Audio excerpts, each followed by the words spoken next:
for more on public sentiment in the US, I spoke to Arshad Hassad. He's the executive director of Democracy for America, a grassroots organization that supports progressive issues. I asked him if we were finally starting to see some outrage from the American public.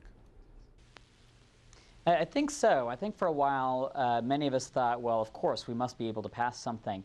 But as it's becoming clearer how difficult it is in Washington to pass anything, Americans are getting pretty outraged. We've been actually seeing some of this starting on the state level. State by state, states have been trying to pass budgets.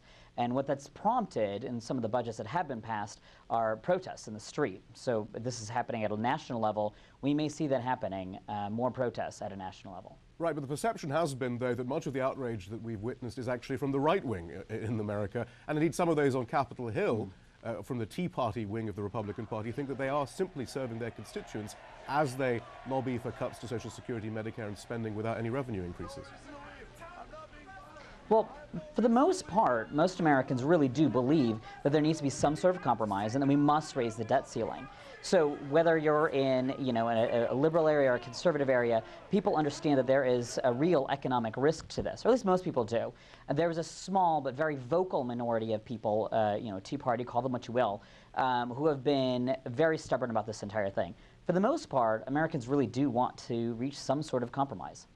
And yet, all the movement seems to be rightwards. Even President Obama has basically taken on the fundamental principles of austerity and now apparently seems to have surrendered any revenue increase. It doesn't seem like those on the Democratic wing or those who actually want a more even compromise are getting hurt.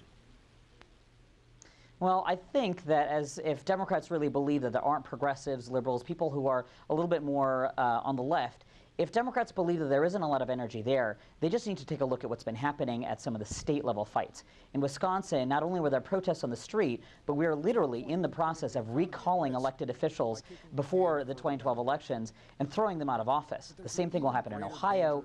The same thing will happen in Michigan. If Democrats believe that there is that same sort of energy on a national level, really they may be at risk.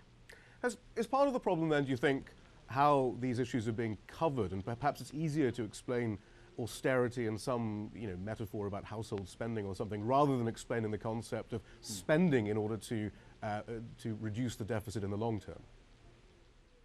Well, there is a real problem there, and there's, I think, a political agenda. Speaker Boehner and a number of Republicans try to oversimplify the issue, saying, as you mentioned, trying to draw parallels between a household budget and, the government, the largest government of the largest economy in the world.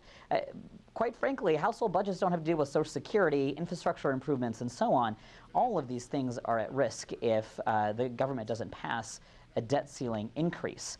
And so I think it is part of an effort, rather disingenuous effort, by Speaker Boehner to try and get more leverage around this debate. I think it's indefensible. Arshad Hassad.